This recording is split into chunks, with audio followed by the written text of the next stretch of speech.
শেষ হয়েছে বাংলাদেশ চলচ্চিত্র শিল্পী সমিতির 2024-26 মেয়াদী নির্বাচন। শুক্রবার 19 এপ্রিল অনুষ্ঠিত হয় এ নির্বাচন। শনিবার 20 এপ্রিল ভোরে নির্বাচনের ফলাফল ঘোষণা করা হয়। এবার নবনির্বাচিত কমিটিকে অভিনন্দন জানালেন সদ্য বিদায়ী সভাপতি ইলিয়াস কাঞ্চন। এই অভিনেতা বলেন, শিল্পী সমিতির নির্বাচনে শিল্পীদের স্বতঃস্ফূর্ত অংশগ্রহণে আমি সব শিল্পীর প্রতি কৃতজ্ঞতা জানাচ্ছি।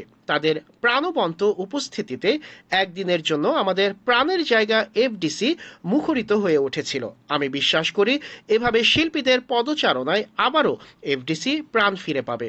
নবনির্বাচিতদের প্রতি ইলিয়াস কাঞ্চন আহ্বান জানিয়ে বলেন, আমি বর্তমান নির্বাচিত নেতা মিশা সওদাগর ও দীপজলের প্রতি আহ্বান জানাবো, তাদের নেতৃত্বে নির্বাচিত এই কমিটি কে জিতেছে কে হেরেছে সেই প্রশ্নে না গিয়ে সবাইকে নিয়ে একসাথে এগিয়ে যাবেন এবং চলচ্চিত্রের বর্তমান সংকট কাটাতে গঠনমূলক ভূমিকা রাখবেন। তিনি আরও বলেন, গত 2 বছর আমি নেতৃত্বে থেকে কতটা কি করতে পেরেছি সেই প্রশ্নে না গিয়ে বলবো যে আবেগ এবং অনুভূতি নিয়ে শিল্পীরা ভালোবেসে আমাকে নির্বাচিত করেছিল সেই জায়গাটা আমি হৃদয় দিয়ে অনুভব করি। নেতৃত্বে না থাকলেও নবনির্বাচিত নেতাদের পাশে আছি আমি। যোগ করে এই অভিনেতা বলেন, এই চলচ্চিত্র থেকেই আমি দেশের মানুষের ভালোবাসা পেয়ে সাফল্য পেয়েছি।